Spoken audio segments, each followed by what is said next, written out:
This is going to be a picture of you. So who will volunteer to help us? Won't someone stand up? Ah, that's fine. Suppose we choose this man here, and the rest of you may sit down. Just stand still a minute, friend. There now. You can sit down, too. And now, let's get on with our story.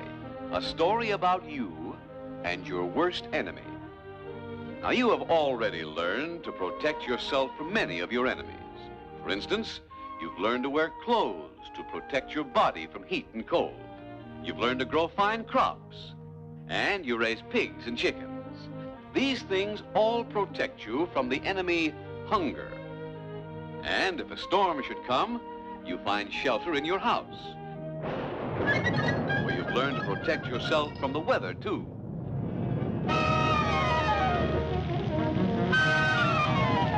But even your house won't protect you from your worst enemy, an enemy who may be here in this room right now, hiding in the dark corners, lurking in the most unexpected places, a great unseen enemy, deadly and silent, ready to strike in an instant, ready to attack you without warning. No, wait. It's no use running away. No one can run away from disease. Yes, that's right. It's disease that is your worst enemy. For disease can be anywhere. In the air you breathe. In the ground you walk on. Or, hey, wait, don't drink that water. Disease can be in water, too. Yes, I know, it looks clear and pure. But you see, disease is caused by tiny living creatures. Creatures so small you couldn't possibly see them. This water may be full of them. But here, let's call on a man who knows all about these little creatures, the doctor.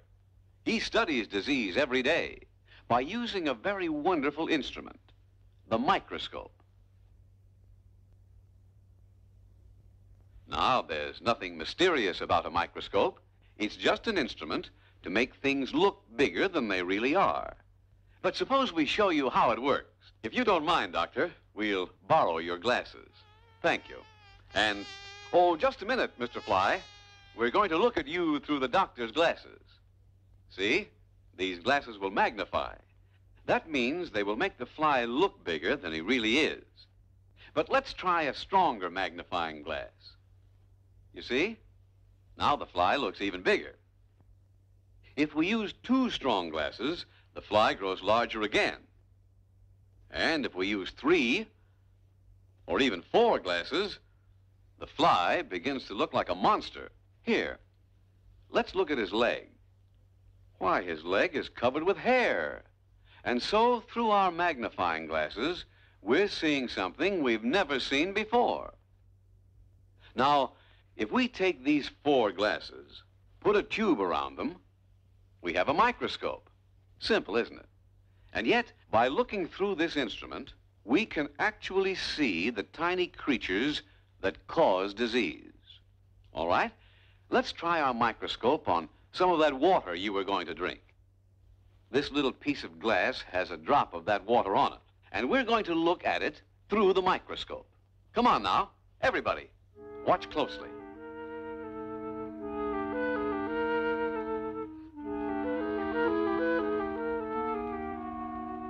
There, see? The water is full of tiny living creatures called microbes, the deadly little enemies that cause disease. Now, perhaps you wonder how these tiny microbes can harm a big, strong person like you. Well, just look at this giant tree, tall and sturdy and strong. You'd think it would take something mighty big and powerful to hurt this great tree, wouldn't you?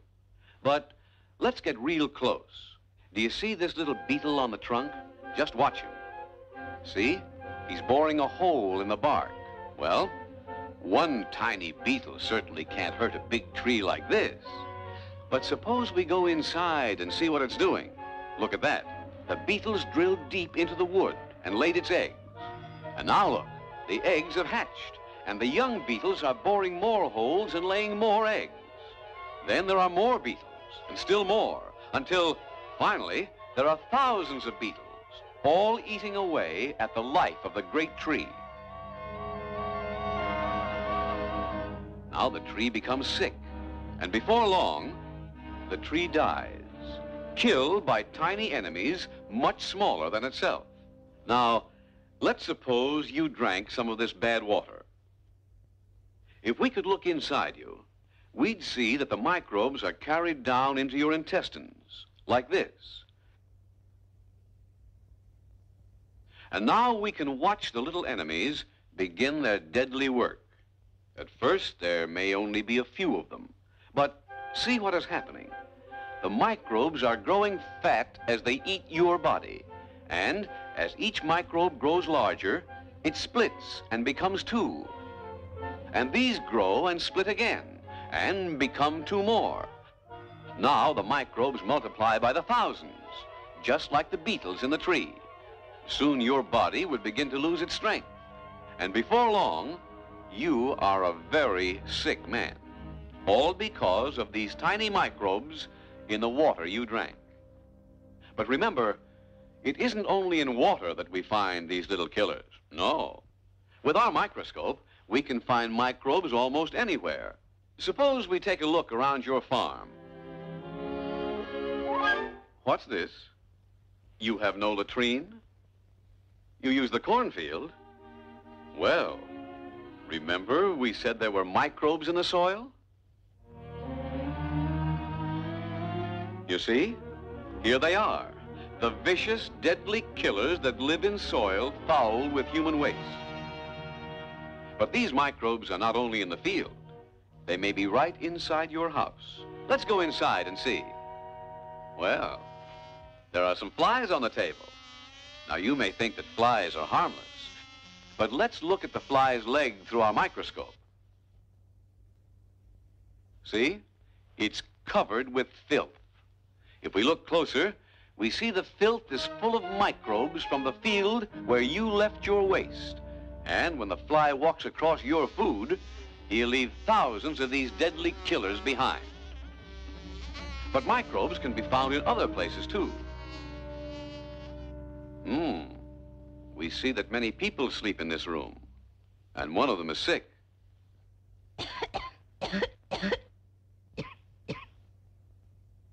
Well, this is where we find microbes in the air. Microbes that came from the sick person's lungs. And now, as the others breathe, they draw into their bodies the disease that is in the air. If we look around, we may find other microbes in this room. This is the Anopheles mosquito. Our microscope would show that this Anopheles mosquito is full of malaria microbes. And when the mosquito bites you, it will leave many of these microbes in your blood. Then you will have the disease the mosquito carries. Yes, it's true that disease can be anywhere, and you must protect yourself against it. You must fight it. How? By attacking disease before it attacks you. First of all, build yourself a latrine.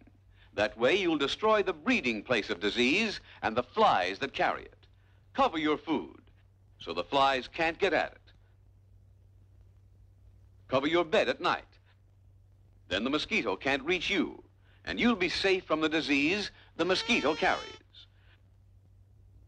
So we have seen that there are many kinds of microbes. But remember this, they are all living creatures. Therefore, the microbes themselves can be killed. For instance, the microbes we saw in the water can be killed by boiling the water before you drink it. The microbes that live in dirt and filth can be killed with soap and water. So wash yourself regularly. The sun will kill microbes. Fresh air is your friend, too. So let's put windows in your house.